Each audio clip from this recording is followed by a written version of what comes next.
Hi, today I'm going to discuss with you some basics, some must-know blocks, and we're going to talk about nerve blocks above the clavicle. I used to talk about doing an interscalene, a supraclavicular when I use nerve stimulation. Now the scanning really melds into one. I really sort of lump these together. Different uses in terms of clinical practice: interscalene for shoulder surgery, supraclavicular from the mid-humerus down. But really the scanning technique is really the same for both, and that will come apparent as we talk about these through the lecture. So we're going to talk about some of the anatomical variants. There's lots of normals, and you'll see this the more you scan with patients. And some of the ultrasound knowledge for some of these common brachial plexus blocks. Let's see if we can extend it beyond just looking at the plexus. Some of the other structures around there I think are important and interesting to know when you're scanning patients. And also, you know, we'll talk about maybe some of the less common approaches a little bit. But let's go back to basics, some anatomy, and talk about the brachial plexus. So we've got to really think about here the anterior scalene muscle, which I've highlighted first. Then think about the middle scalene muscle sitting behind it. Lying on top of the anterior scalene sits the phrenic nerve, and you can see when you scan up the neck and go to nerve roots, you can often see the fall of the phrenic nerve across the anterior scalene. It's really close with interscalene. We're going to block this most of the time, even using 5 cc, some of the smaller volumes that Colin McCartney has reported in his fantastic papers. But even with small volumes, it sits so close, we can't reliably miss it. We've still got a chance of hitting the phrenic, it's just so close. Then the roots of the brachial plexus itself, 5, 6, 7, 8 and T1. 5 and 6, probably most important for interscalene, but when it gets down to doing our supraclavicular, we need to make sure we get them all. And the ones you're more likely to miss are the lower roots. You're going to miss T1, C8, T1 forming the lower trunk. That's most likely missed with the supraclavicular. That's important you know that. How you're going to check that? Well, you're going to pinch the person's little finger, see if they get any changes in the little finger early on. That'll let you know you've got the lower roots involved and your block's going to be successful. After roots, we go into our trunks, a superior, middle and inferior. Around the trunks or the divisions, that is where we are going to do our supraclavicular nerve block. One of the most important branches coming off is going to be the suprascapular nerve. Really important for interscalenes. There has been a sort of a trend to doing low interscalenes or trying to use a supraclavicular nerve block for shoulder surgery. And this will work if you use a larger volume and you let the volume spread up. But there is a chance with a low volume, low interscalene or a supraclavicular that you will miss an early takeoff, a high takeoff of the suprascapular nerve. Of course, if you want to avoid the interscalene, another approach is to use distal nerve blocks and follow that out and block that individually, and even try and block the axillary nerve behind the humerus, and doing distal blocks for shoulder surgery is another alternative that will avoid these. And Darcy Price from New Zealand gives a fantastic lecture, and he's got some fantastic articles on how to do this with your patients. But it's important you know that the reason we go high with our interscalene is, yes, the superior roots are important, but also we want to make sure we pick up the suprascapular nerve. So how does this anatomy from the textbook relate into what you see with your patients? Well, on the left image is a brachial plexus scan, on the right is a cadaver anatomy. We've done the dissection, but we've re-put the flap on there. If we look at the very superficial part, that is the skin, the white line across our chart. Next one down, when we flip that off, we can see the subcutaneous fat, and beneath that, we start to see below the fat, the sternocleidomastoid muscle is beginning to appear. So highlighted in red on the picture on the left, and you can see the muscle, the strap muscle across the neck on the image on the right hand side. So let's zoom in a little bit closer and let's look and see what's beneath that. So some fascia covering the brachial plexus. And as we take the fascia off, we start to get a better impression of our two scalene muscles. We can see our anterior scalene muscle and also our middle scalene muscle. They're sitting either side of the nerve roots. Now, we can see the traffic lights, 1, 2, 3 lined up on the middle of this image. And be careful here, the traffic lights are not C5, 6 and 7. That's C5 and C6. So the 1, 2, 3 you see, the 3 circles in the center of the image, C5, C5, and then C6. That's not C5 5, 6, and 7. So that's important because some of the older articles have actually labelled these incorrectly. So you go back to literature and look at some of the articles, you'll see these labelled incorrectly.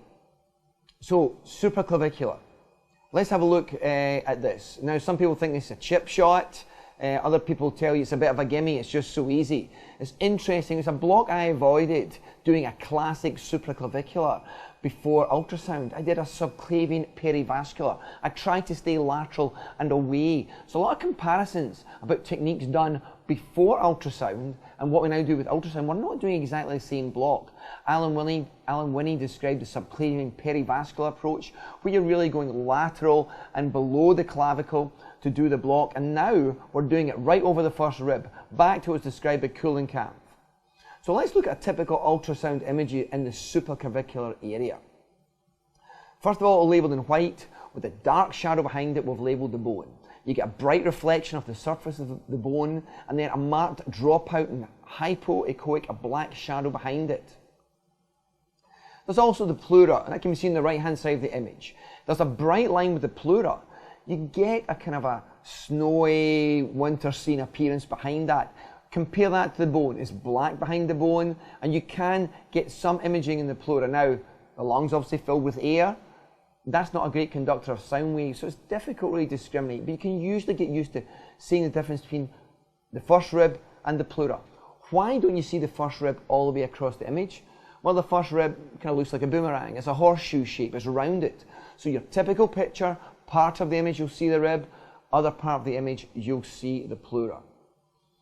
Black, dark circle of the blood vessel. Much easier when you see a video, when you can see the pulsatility of the vessel, but you see the dark artery there, and behind the artery you're going to start to see some dark circles encased in white fascia, and here we are at the trunks, more or less the divisions of the brachial plexus.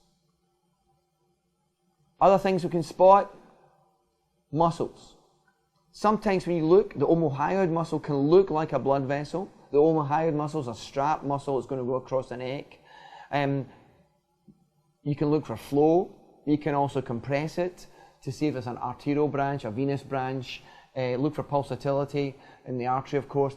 Trying to discriminate the omohyoid from an artery. And that's a common mistake our residents make. I'm not sure which is which. So use the colour, use Doppler to help you discriminate between that.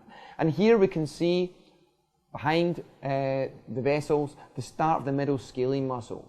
Its origin is on the first rib, and as you scan up the neck, the muscles will look an awful lot more obvious and easier to see. But you might see the origin of that just coming off behind the nerves from the first rib.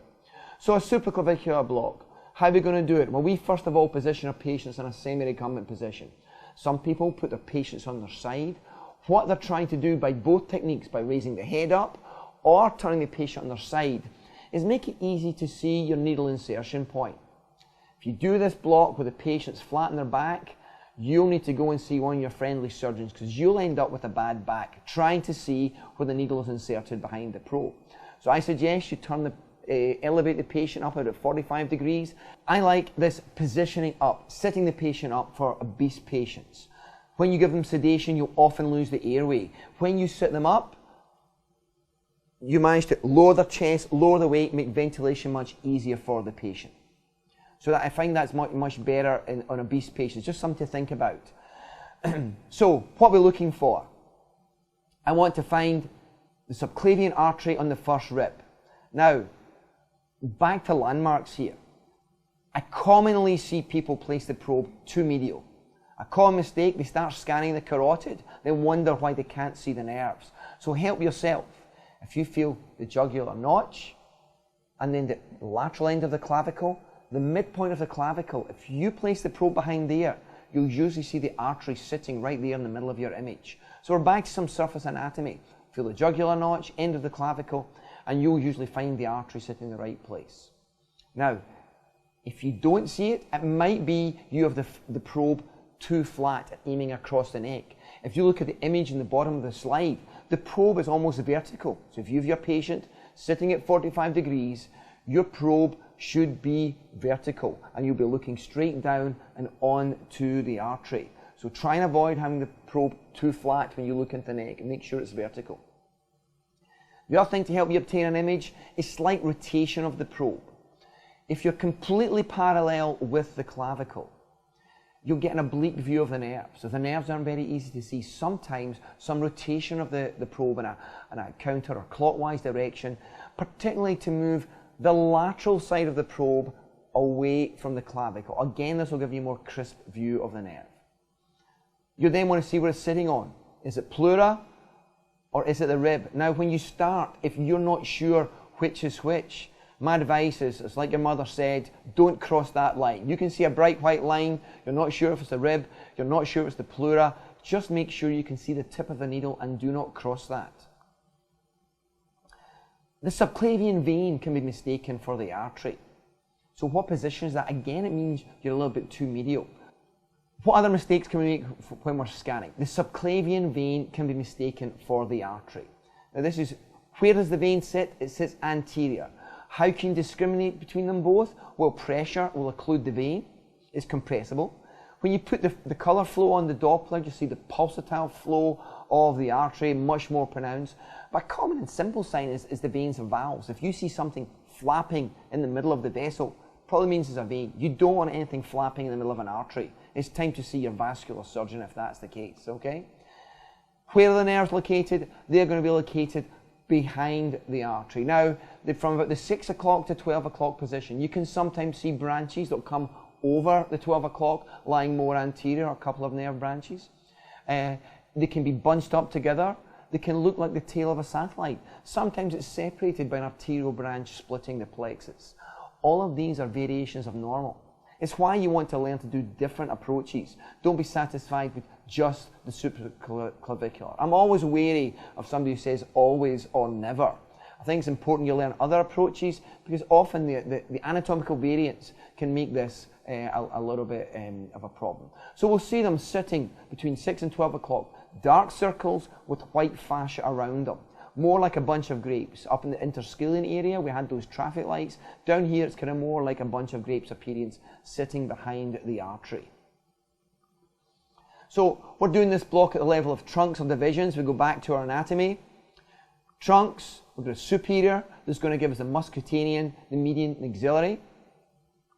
The middle, the median and radial. And the inferior for the ulnar, the radial, and median. So think about those final terminal distributions in the hand, in the forearm. Think of where your surgeon is going to be operating. If it's been somebody who's been in a barroom brawl and they've broken their 5th metacarpal, the ulnar is going to be important.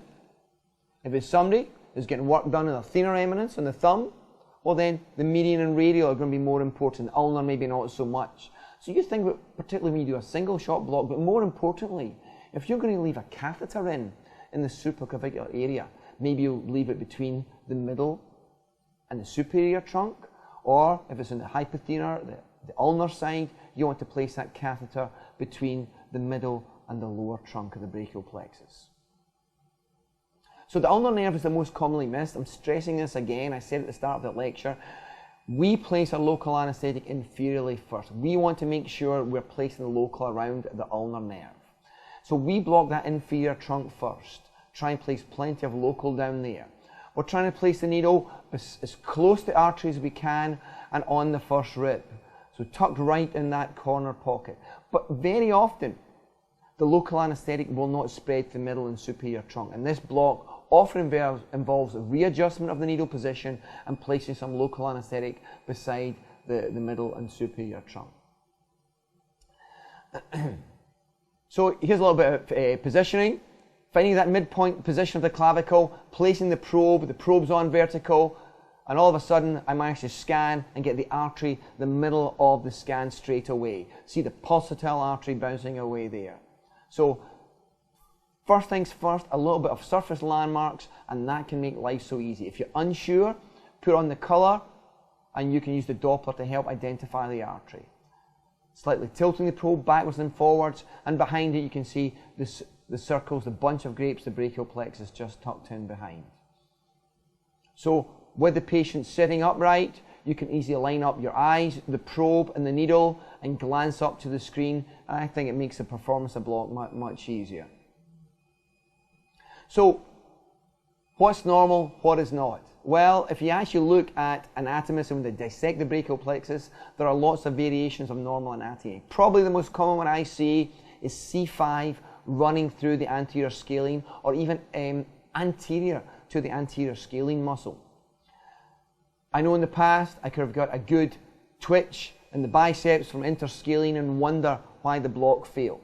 Well, when you actually look at anatomical dissections, there's plenty of reasons why.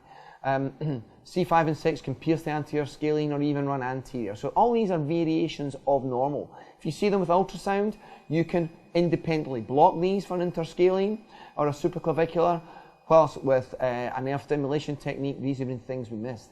The other thing where there's massive variation, probably really important for patient safety, are branches of the subclavian artery. There's the thyrocervical trunk, suprascapular, transverse cervical artery. I don't know which one's which, but I put the colour Doppler on in these when I'm doing this block in particular. I've been doing this for 10 years now. I still put the colour Doppler on. I can see the obvious main artery. It's the smaller branches that are going to run in the path of your needle as you advance the needle. They're the ones I think is important. The top left image, you can see the colour Doppler on. We can see the artery arching over the brachial plexus. Maybe this is a case where I'll do an infraclavicular or an auxiliary nerve block. If you look at the bottom image, before and after colour Doppler, you maybe have to adjust your needle position, adjust your probe position to do a supraclavicular, or abandon it again and go and do another approach. Maybe do an infraclavicular and auxiliary in this case. On the corner pocket and where the local goes, yes, I try and place local low in that corner pocket as described in the literature, but I also follow where the local anaesthetic goes. I talk about a trace back technique or a dynamic scanning technique when I do this. When you start, it's so difficult to see the nerves. It's so difficult to see the needle. People don't want to move the probe. But to be honest, when I do this technique, yes, I'll place local below the brachial plexus, but I will then scan back up the neck. And I want to see local spreading around the middle and the superior trunk. If I can see the superior trunk surrounded by local, the middle trunk C7 surrounded by local, I'll never move my needle. But after an injection of 10, 12 cc's, there's no evidence of local anesthetic spreading around the superior middle trunk. I'll withdraw my needle and redirect and place local anesthetic around the middle and superior trunk. I don't think it's always good to adjust the needle unless you have to. That's why I like doing a dynamic scanning, building a three-dimensional picture of the brachial plexus. So moving off your needle, watching where the local anesthetic spread, then moving back down to your needle. Techniques to improve finding the needle, that's what it's all about when you learn. You want an echogenic needle, maybe using some imaging software. But as you get better, you'll find it easier to step off and refine that needle. And it's a technique that I encourage you to use to make sure your local is spreading nicely. People have looked at this where the local anaesthetic spreads, and Mike Fredrickson is a prolific writer, a great guy based in Auckland, New Zealand. He actually looked at the spread of the local, and he compared the infraclavicular and supraclavicular, and he only did the one injection. And I find very often with this block, I have to spread around. Mike and he actually said he missed when he did this study, he missed the ulnar most commonly, despite going for the corner pocket. And I see this commonly with beginners, and I think it comes down to scanning. There's two types of patients I scan for supraclavicular nerve block. One group is the elderly patient, osteoporotic. They're coming for, they've got renal failure, they're coming for vascular access surgery, and invariably I get a fantastic view of the brachial plexus. There's another group, it's the young athlete, younger patients who've got much heavier bone density, particularly the first rib. And I've got an older scan here. It's annotated below the arteries in the middle, the scalenus anterior muscles above and to the right of the image, and the nerves are behind. I'm scanning on the pleura. In fact, you can see the comet's tail sign, little arrow on the pleura. That's kind of pathognomonic for pleura. If you see that, you can be able to tell the pleura from the first rib. But we're scanning over the pleura, and I can see the nerves quite well. As we actually start to play this and scan down laterally, we're over the dome of the pleura, we're going to slide down to try and make sure we're lateral and over the first rib. As we scan down over the first rib and the dark shadow of the rib appears and less of the pleura, all of a sudden the nerves get more difficult to see. It seems like there's such a bright reflection of the first rib that quite often what my learners do, the residents do, is they scan further up the neck to get a better view of the nerves. And as they scan up the neck, what happens is they move away from the inferior trunk of the brachial plexus and miss the ulnar. So in Mike Frederickson's paper, of the 11 failures in supraclavicular, 9 were due to missed ulnar territory anesthesia. So just to recap, normally what people do, they put the probe over the first rib, difficult to see the nerves, so they slide more medial. They slide over the pleura, they get a better image of the brachial plexus over the pleura, but what happens is they miss the inferior trunk. So it's just something to be mindful of. If you want to make sure you improve your success rate, make sure you stay low enough, making sure you pick up T1 and C8 nerve roots coming along with that inferior trunk. So septic tanks pumped, swimming pools filled, not the same truck they're talking about in this commercial. Thankfully not. Sometimes the supraclavicular doesn't work for you. It might be anatomical variations, it might be the imaging is difficult, but please learn to do the infraclavicular and axillary so you've got an alternative to use in your patients. Go on to interscaling. Well, we start scanning the same place, same image. I said it was a continuum, but all we're going to do is we're going to slide up the neck. So we've got the artery in the middle, place it, I follow the nerves, and I look for the most superficial branches of the nerves. So when I've got the artery, I can see the brachial plexus behind. What I'm looking for is the most superficial nerve roots. And I'm going to start to scan up the neck. So just to recap, find the midpoint of the clavicle, find the artery, and slowly trace the nerves up the neck. So we're going to translate the probe up the neck, more or less keeping it parallel to neck. So it's very vertical to begin with. As we slide up the neck, the probe is going to get slightly flatter. As we translate up the neck, beside the nerves, we're going to see the scaling muscles appear. So slowly going to translate up the neck, and we're going to see anterior to the artery, the anterior scaling appear, posterior to the artery, the middle scaling appear, and we're going to go from that bunch of grapes to the traffic lights where we see the superior and middle interscaling. So just put on the, making it shallow, and we're going to slowly now translate up the neck. So coming up the neck, the muscles are appearing, and in the center of the screen, we shift that more traffic-like appearance. Now, wherever you do the block, I would recommend wherever you get a good image. I find that some beginners trying to go very far up the neck lose the image. So go a little bit lower. Be careful if you go too low. With a small volume, you might miss the suprascapular. What volume to require? Well, I'd say 10 cc's, more than ample. Colin McCartney's showing you can adequate block with 5 cc's. But one thing I want to be careful, you know where you're scanning. I've got a blue arrow in the scan on the left. Those are the nerve roots lined up between the scaling muscles. What we're going to do is look a little bit across the right-hand side, the bottom right-hand side of this image. Now look at this. It looks like nerve roots, but when we put the colour Doppler on, we can see nice branches coming off carotid artery. So one reason I like the trace back technique rather than just sliding lateral to the carotid is you can be sure you've got the nerves. To a beginner, this could easily look like the brachial plexus. Look at it, difficult to see. Use the Doppler, make sure you know what you're scanning. So, interscaling technique, this goes in a bit of detail. I'm just going to whiz past this. I think the beginner do not do is don't have the probe flat in the neck. Make sure you get the probe vertical. Find the artery, and we're going to go to the most superficial branches and scan up the neck. The picture changes as you scan up the neck. So on the left-hand side, I've got an actual ultrasound image. On the right-hand side of the images is a corresponding one. It's annotated. Let's look at the top two. First of all, we see the artery and the plexus behind it. Slightly stepping up, we're going to go to the two images below. We start to see the scaling muscles appear. And also, when you look at the plexus, it's starting to separate. It's starting to separate into a superior and middle and inferior trunk together. So But actually, as we go up further, we're going to see the artery drop away. The subclavian artery will drop away, but medial, the carotid artery will start to appear. So let's look at the top image. And this is the third of our series.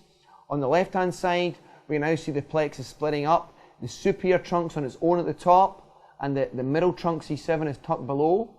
When you go all the way up to where you get that classic traffic-like appearance, often you'll now see an artery. It's a different artery. It's now the carotid with the IJ beside it, and we should no longer see the subclavian artery. So we go through a stage of seeing an artery at the beginning, no vessel, then seeing an artery medial at the end. But the vessel is different, so it's just important we clarify that for beginners.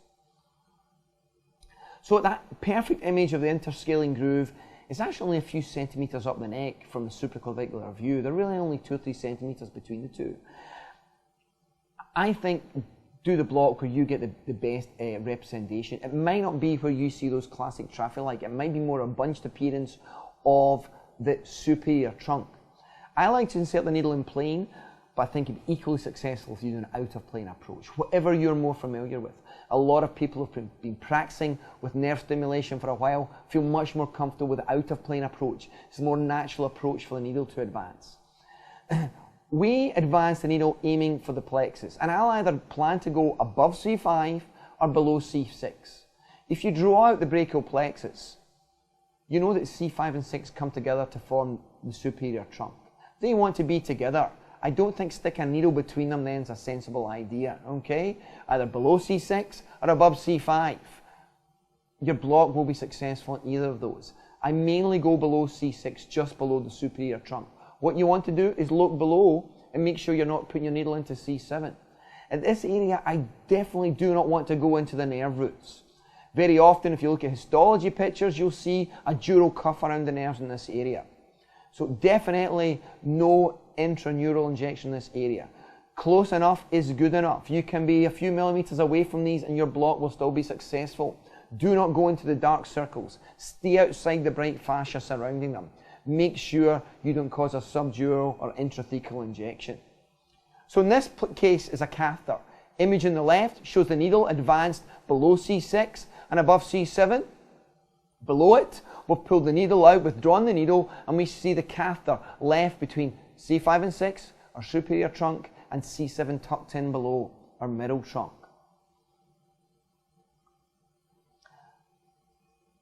If I do a single shot technique, I don't necessarily advance it right underneath C5 and 6. It's good enough just to be posterior. You don't need to advance between the nerve roots. Your block will work fine. If local anesthetic, when you inject, you can only see it posterior to the nerve, trust me, the block will work. You do not need to get a donut of local anesthetic around the nerves. It's nice when you see that spread around them, but just seeing the local anesthetic posterior to the nerves, your block will be successful. There is a bit of a balance. Are you wanting anesthesia or do you just want analgesia? If you want anesthesia, you probably want to get the superficial cervical plexus as well as the brachial plexus. That's why we tend to use a larger volume. If all you want is post-op analgesia, you're looking for the osteotomes, the bone and around the shoulder, the scapula. A smaller volume will get that bony pain, but it might miss some of the puncture sites or some of the incisional pain that comes from the superficial cervical plexus. So what are you trying to achieve? Surgical anesthesia or just post-op analgesia? That will often determine also what kind of volume you're using. Another quick tip, if all you want is post-op analgesia, you'll get the same quality of analgesia with 0.25% bupivacaine or 0.25% ropivacaine that you will get with 0.5%. You reduce your total volume, you'll improve your safety profile just by using that lower concentration. You don't need to go for 0.5% or 0.75% for every block. So here's a picture with local anaesthetic surrounding those C roots. We can see it spread anterior and posterior in this image. And it's the local anaesthetic's annotated green on the right, just to clarify the image.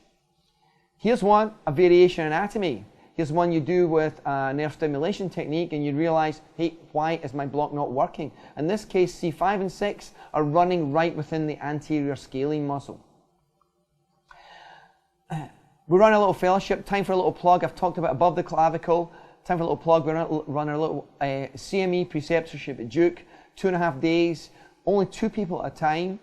Come along, you get 22 CME credits for this. Here on Monday, Tuesday and a Wednesday, we do some didactics.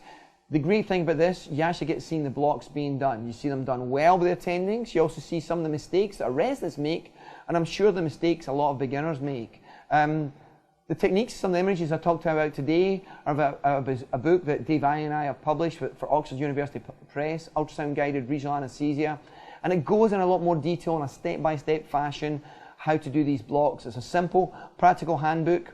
It's not an all-inclusive textbook. There's plenty describing the history of local anaesthetics. There's plenty describing how to use a nerve stimulator.